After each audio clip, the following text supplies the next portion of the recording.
Assalamualaikum warahmatullahi wabarakatuh. Perkenalkan, nama saya Andi Abdul Aziz dari program studi Teknik Pengolahan Migas tingkat 4.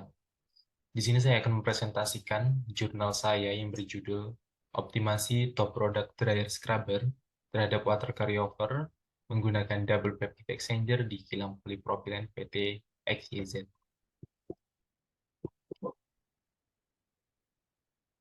Ada beberapa yang ingin saya bahas pada kesempatan kali ini. Yang pertama adalah mengenai pendahuluan, metodologi, hasil dan pembahasan, kemudian kesimpulan.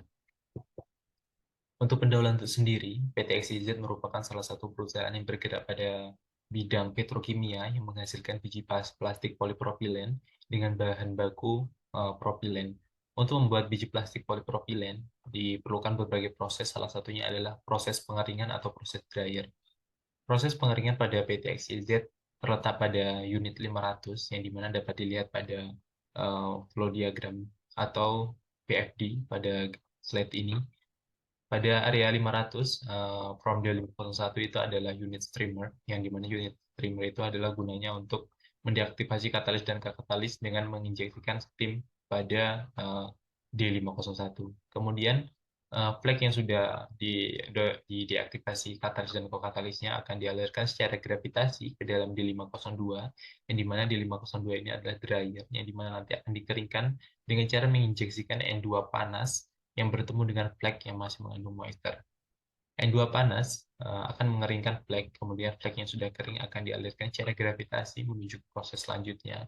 Sedangkan nitrogen yang menangkap moisture air tadi akan dialirkan menuju ke S502, yang dimana di S502A dan B ini adalah tujuannya untuk jika masih ada flek yang terikut akan difilter di situ, kemudian flek yang sudah difilter akan dialirkan menuju proses selanjutnya, dan nitrogen yang masih mengandung moisture akan dialirkan menuju T502 yang menggunakan dryer scrubber. Di dryer scrubber tersebut akan terjadi penyerapan air menggunakan air siklus dari eh, dari P502, dialirkan secara terus-menerus ke dalam dryer scrubber. Kemudian seharusnya top product dari dryer scrubber itu adalah nitrogen murni, yang dimana nitrogen murni tersebut akan disirkulasikan menggunakan kompresor dan akan dipanaskan dan digunakan kembali untuk pengering di D502.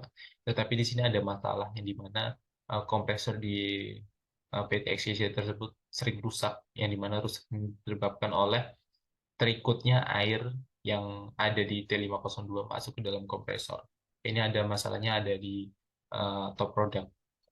Maka tujuan dari penelitian ini adalah mengetahui seberapa banyak air yang masuk ke dalam kompresor, kemudian fasenya itu fasenya apa, liquid ataukah gas, kemudian bagaimana solusi untuk mengatasi masalah tersebut. Kemudian di sini ada absorber. Absorber ini adalah tujuannya untuk memisahkan campuran gas antara liquid dengan menggunakan liquid. Nah, dryer scrubber, alat yang saya fokuskan ini kurang lebih sama dengan kolom absorber, tapi di sini tujuannya adalah untuk mengembunkan air dalam gas nitrogen sehingga dapat bercampur dengan air siklus untuk menghilangkan air tersebut.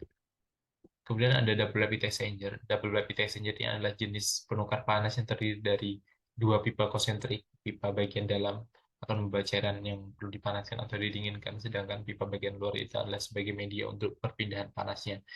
Nanti double rapid exchanger ini adalah yang akan saya coba untuk sebagai optimasi saya, bagaimana cara menghilangkan air pada top product dari scrubber. Kemudian untuk metodologi yang saya gunakan adalah metode kerja. Yang pertama adalah study literatur. Kemudian setelah saya mendapatkan literatur yang sesuai, kemudian saya akan observasi ke lapangan dan kemudian saya akan mengambil data pada PTXYZ. Kemudian saya akan melakukan perhitungan optimasi, dan jika perhitungan optimasi sudah sesuai, maka nanti akan saya analisis hasilnya dan kemudian saya analisis keekonomisannya. Dan kemudian dapatlah simpulan dan saran yang akan saya gunakan untuk memperbaiki masalah tersebut. Nah, pada kesempatan ini adalah untuk menghitung keseimbangan massa, komponen, dan perhitungan fase, kemudian untuk menentukan dew point dan double point, kemudian desain double rapid exchanger. Nah, hasil dan pembahasan, kemudian setelah saya melakukan observasi dan pengambilan data didapatlah dua hasil ini. Yang pertama adalah saya mengetahui data desainnya bagaimana, batasan-batasan yang tidak bisa saya lampaui itu seperti apa. Kemudian dari tabel 2 ini saya mengambil data pada Januari 2023, meliputi temperatur dan juga flow rate. Kemudian untuk mengetahui permasalahan tersebut perlu dilakukan perhitungan dew point. Nah, di sini adalah sumber permasalahannya. Dapat dilihat dari grafik 1. Grafik 1 ini adalah pada aliran masuk dari dryer scrubber. Dilihat pada grafik ini ada warna hijau dan warna merah. Yang warna hijau itu adalah dew point atau titik embun. Berarti jika dew point-nya ada di situ, di bawah dew point itu fasenya cair, dan di atas dew point itu adalah fasenya uap atau gas. Kemudian yang warna merah itu adalah suhu existing. Dapat dilihat berarti suhu existing itu berada di atas dew point yang menunjukkan bahwa fase aliran masuk dari dryer scrubber itu adalah gas. Kemudian dapat dilihat pada grafik kedua, saya analisis juga pada aliran top product yang menjadi sumber permasalahannya. Setelah saya analisis, memang benar ada beberapa titik dari suhu existing yang berada di bawah dew point-nya atau di bawah suhu titik embunnya. Dan di sini mengindikasikan bahwasanya fase dari aliran keluarnya ini adalah fasenya adalah liquid yang berada di bawah dew point ini. Nah, fase liquid ini jika masuk ke dalam kompresor, kompresor akan mengalami kerusakan atau sering di maintenance. Dan biaya untuk mengganti kompresor itu tidak murah, dan biaya untuk maintenance pun tidak murah. Makanya akan saya coba untuk optimasi, yaitu dengan cara pemasangan double rapid exchanger. Sebelumnya kenapa saya langsung merancang alat? Karena kondisi operasi atau kapasitas di PT XYZ itu sudah maksimum, jadi tidak bisa ditambah lagi dan tidak bisa dikurangi. Makanya solusi paling baik sebenarnya adalah untuk mengganti dryer scrubber, tapi jelas itu adalah untuk jelas itu membutuhkan biaya yang sangat besar. Jadi saya coba untuk mendesain double rapid exchanger dengan fluida dinginnya itu adalah nitrogen yang dicampur dengan air. Kemudian fluida panasnya saya menggunakan steam dari unit utilitas boiler. Kemudian ini adalah hasil perhitungan. Saya menggunakan double rapid exchanger sekitar 7,3 meter dengan panjang pipa aktualnya itu adalah 27 meter. Bahwa di sini saya bisa menguapkan air dengan hanya menggunakan 7,3 meter saja. Kemudian selanjutnya dari hasil optimasi yang saya lakukan atau pemasangan menggunakan double rapid exchanger, dapat kita lihat suhu existingnya di sini berada di atas suhu dew point-nya. Ini menunjukkan bahwasanya fase dari aliran keluar atau top product dari dryer scrubber itu adalah fasenya adalah gas, yang dimana fase gas ini yang nanti bisa disirkulasikan oleh kompresor menuju menuju HE yang nanti akan dipanaskan dan digunakan kembali sebagai pengaring. Dimana ternyata penggunaan double rapid exchanger ini secara efektif bisa mengubah fasenya yang dari liquid tadi berubah menjadi gas.